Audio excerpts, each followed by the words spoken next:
Hey everybody. I never do this. Like I never go live in the wall. So this is weird for me. But I have been reading through, which is weird because I'm not a very active person on the wall. And I tend to keep to myself and I tend to do my own thing and I like it that way. And I like living in my own little bubble. It actually makes me like anxious to make you guys this video, or maybe I just drank too much coffee this morning. That could be it too. So anyways, I'm making you guys this video because I want to share with you what my action plan is, because I am a very solution-oriented person. In my business, I think emotionally, but I think I always jump into logic. And what I can do and how I can make a positive influence and a positive impact. And so I kind of want to share with you what I'm doing and what sort of is going through my mind and give you just some perspective personally on where I'm at. So I know that we're going into the holiday season. And I know traditionally that means that it's sort of our business kind of plateaus. I find that every year over the past 5 years that I've been in this business, that as the leader, this is the most emotionally draining part of the year for me, because I feel like I have to get on my horse and rah, cheer people on and keep them engaged and keep people motivated and tell people they can do it and to stick it out and that things will get better. And so yesterday, every Wednesday morning, I do a Rising Stars call with my diamonds and above. And so yesterday, I sort of went through with them a game plan. And I said, guys, here's the reality of the sense, right? Your business is going to sort of hit like a plateau, right? You can anticipate that people are going to lack motivation. Your customers are going to buy challenge packs and then they're not going to check into the challenge group. They're going to start a fitness program and they're not going to finish it. They're going to disappear off the face of the earth. People that have bought Shakeology for the past 9 months out of the year are going to put it on hold over the holidays. And so we know that happens. So what I had my organization do was identify the gaps, identify their weak points, identify the coaches or the customers that they're concerned about. And I talked to them about reaching out and starting to create a dialogue about preparing ourselves for the holidays and what we can do to keep people engaged, about making sure we revisit our why and creating that clear game plan of what we need to sort of focus on. You know, where do we need to kind of place that energy in our business, right? So that was kind of part one. And then I said, you know, this time of year, I want you to understand that I always, for the past 5 years, have worked harder in October, November, and December to produce the same results that I would on a fast growing month. But my key point to people was this: diamonds get shaky. People come and go. People quit. People, want to just celebrate the holidays. They just want to have fun. They think I deserve it. I deserve to just check out and just do my own thing. And sure, that's great. That's fine. But your choices, October, November, and December, are going to be felt in January, February, and March, because that's the way the business goes. Anything that we do now, we may not necessarily see that for 3 to 6 months from now, And so I talked about that. And I even said, like, if you're having a difficult time in your business right now, I want you to look back to what you were doing 3 to 6 months ago. So for example, I use myself as an example. I bought a new house in January. I was really excited. I wanted to decorate it. I wasn't sure what I wanted my goals to be in 2016. And so I hit cruise control on my business. I was doing the vital behaviors. I was showing up. I was sort of riding the wave from the previous year. But I saw it in the rank advancements in my team. I saw it in my Success Club numbers. I saw it in my engagement on my social media. I saw my business sort of level out. And sure, I'm maintaining, but I didn't notice it in January, February, March. I noticed it in April, May, and June. And now, people that have done that, people that have checked out, people that have gotten comfortable are now seeing that effect now. And then you compound the fact that it is October and people are again going to start thinking about the holidays and they're going to start putting things on hold. That's just the nature of health and fitness. That's the nature of the holiday season. You know, we want to be fat and merry. We want to drink, you know, our martinis and have a good time. And that's our business. And yes, it's a little harder to keep people engaged, but I love what I do. And I know it's just a season. I know this is a season in my business and it's not going to define me. And I know that I'll rebound from it. You know, if I look at last year to this year, no, I haven't had some astronomical growth, right? I haven't seen the growth that I've seen in the first 4 or 5 years of my business, but I'm still growing. I'm still growing a little bit, or I'm maintaining. And I also know that the company's still growing. And even if it's a smaller growth, I know it's still growth. But then I also know that we have a launch coming up. And this was the second thing that I really talked to my coaches about. I was like, you know what? I go, a product is great.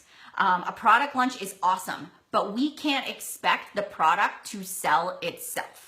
And so one of the things I sat down with my leaders yesterday and I said was this. I was like, look, we need to have a strategy. We need to have a game plan, and we need to talk about it with our teams, and we have to teach them how to launch this product. We can't just wait and see if the product turns out great. We can't just wait and see if Core to Force is going to do it, if it's going to be like the 21-day fixes. We got to make it do that. We have to put strategy in place, and we have to implement that with our entire organizations if we want to see the fruits of our labors. So, got out my calendar with my team, and I basically said, here is what I'm going to do. I said, all right, number one, I have the lowest number of coaches in Success Club right now, right, that we've ever had. And I was like, look, we can't even focus on Core to Force until we hit Success Club, because October 31st is going to come. It's Halloween day. You know, I have kids. I'm going to be volunteering at a party at school. I know that many parents are not going to be thinking about buying Core to Force on the 31st. I know many people are going to be distracted. So I need to not rely on that to get my Success Club points. I need to get them out of the way now. So I said, this entire week, can we invite? Can we follow up? Can we be great at social media? Can we attract people to us? Can we get people to pull that trigger and make that purchase this week, so that starting next week, we can launch Core to Force? And I'll walk them through exactly what I do. I write a blog post about what is Core to Force. Joel Freeman was on my team call this week, right? And I posted that YouTube. It's public. If anybody wants to grab it and share it with their teams, it's on my YouTube channel. And he walked us through everything about what Core to Force was, right? What was, you know, who is the program for? And I told them, okay, when you write a blog post about Core to Force, you want to think about what the customer wants to hear. People want to know, how is this different from Combat? How is this different from other Beachbody programs? Is there a modifier? What does the nutrition plan look like? Is there, you know, how is this going to benefit me? It's a whole body transformation, right? And so I said, you're going to bullet point it out to what people want to hear. I said, and then you're going to create an event. You're going to create an event on your page, whether it's a personal or a like page. I said, and you're going to direct people over there. You're going to make the banner. You're going to get it ready. You're going to make a video about what Core to Force is and how you're excited about it and why you're going to try it. I said, and then when it launches on Beachbody On Demand on Monday for the other sneak peek that they're having, I said, you're going to do it. You're going to video yourself doing that. You're going to make that a YouTube video. You're going to embed that in your blog post or post it in the event page.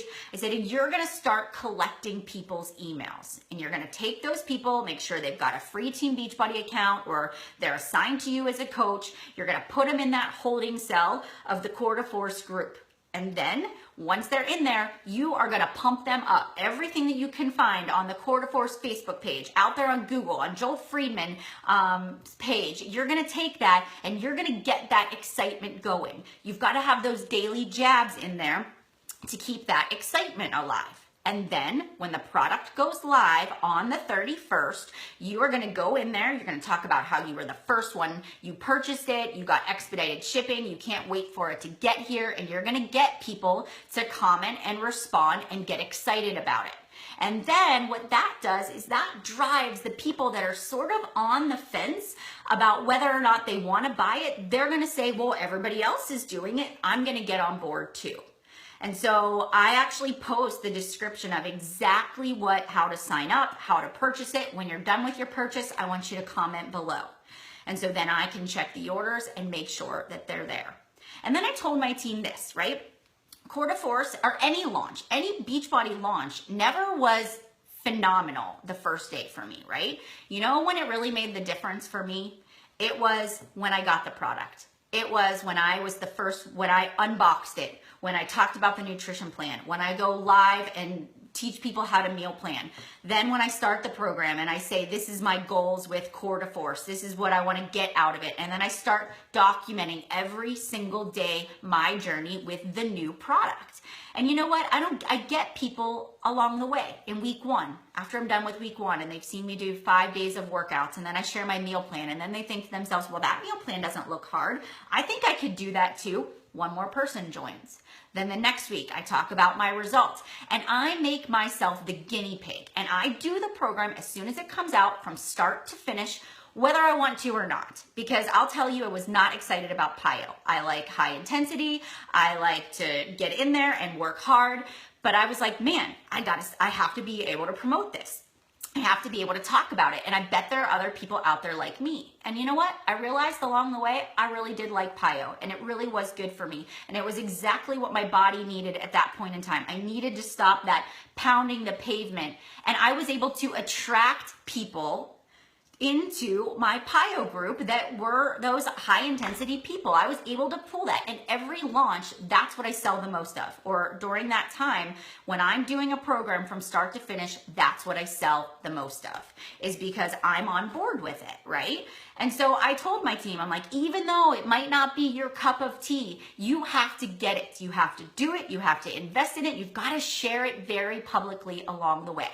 And so I just said, all right, leaders, it's up to us. We have to roll this out. You know, I'm showing you what my game plan is. Now we have to go back, and we follow up from this call is everybody needs to host a team call. We all need to start our own Core de Force coach groups, and we need to teach them how to promote it. Then we need to keep them accountable. We need to create a challenge group guide, you know, with videos that our team can pass out, and we have to do it. I don't care if you don't want to. This is a part of our job. And I told everybody, lead with the challenge pack. Don't talk about digital unlock, lead with the challenge pack, because, you know, having Beachbody on demand is just a product of, it's just a benefit of having, you know, the challenge pack, you know, and I want people to look at Beachbody on demand as just a supplement, a way to go in and grab the resources before it comes in the mail. I want them to use the 21 Day Fix cooking show, because all that stuff in there is just amazing. It's a great supplement. I teach people how to use on demand. I teach them how to use it when they're traveling, how to download the workouts, you know, and I really talk it up. And so that is what I'm teaching. So I believe that Core de Force can be amazing, but it's whether or not we are going to be out front leading that charge. You know, we're going to have to prepare for that. And then what's going to happen is if we do it right, we'll finish Core de Force by the end of November. And if we've been talking about it, we can get people into a Core de Force challenge group that falls directly between Christmas or Thanksgiving and New Year's. And that's a new product. Nobody has it. Nobody's ripped it yet. You can't buy it anywhere else, right? And it's exclusive. It's not on beachbody.com. So now we can start another challenge group that will get us from Thanksgiving to Christmas. And then by that point, now we're starting to think about what are we going to do in the New Year's, right? And so I'm strategically teaching them how to place it. I'm going to make a visual of my calendar and put it out there. So that's how I'm being proactive. And Monday, I'm going to do a team call about how to launch Core de Force. And I'm going to have all of my stuff created, all of my images, all of my posts, all of my videos, and I'm going to give it to them. It's not a secret. There's no secret sauce. I'll share with you exactly what I do, right? Some will and some won't implement it.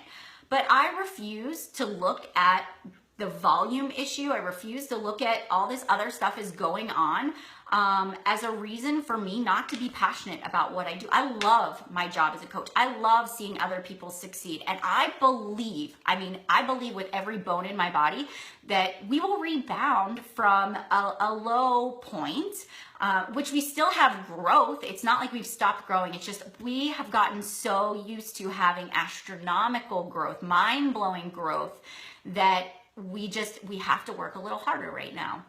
We just have to hunker down. We have to remember what it is we're absolutely most passionate about in this business, and it's helping people. And when we lose sight of helping people and creating these really awesome challenge groups that get people fitness results, which is what turns people into coaches, we're losing our focus and the why of Beachbody. You know, and I was kind of brash with my team yesterday, and I was like, hey, if you want to just collect a paycheck, you know, go get a job at Walmart or Target, you know, because you can clock in, you can clock out, you can do your job, but we're innovative, we're entrepreneurs. This is what we do. You know, we change with the times because we know it's going to make us better in the long run, and that's what we're here to do. And we want to help people, and that's my vision. And I don't know, I believe in Beachbody. You know, I believe in everything that's happened. I know everything happens for a reason, and we're solid. We are a solid company. So let's look at what we can do to move forward, to band together, to run awesome challenge groups, to launch Core to Force,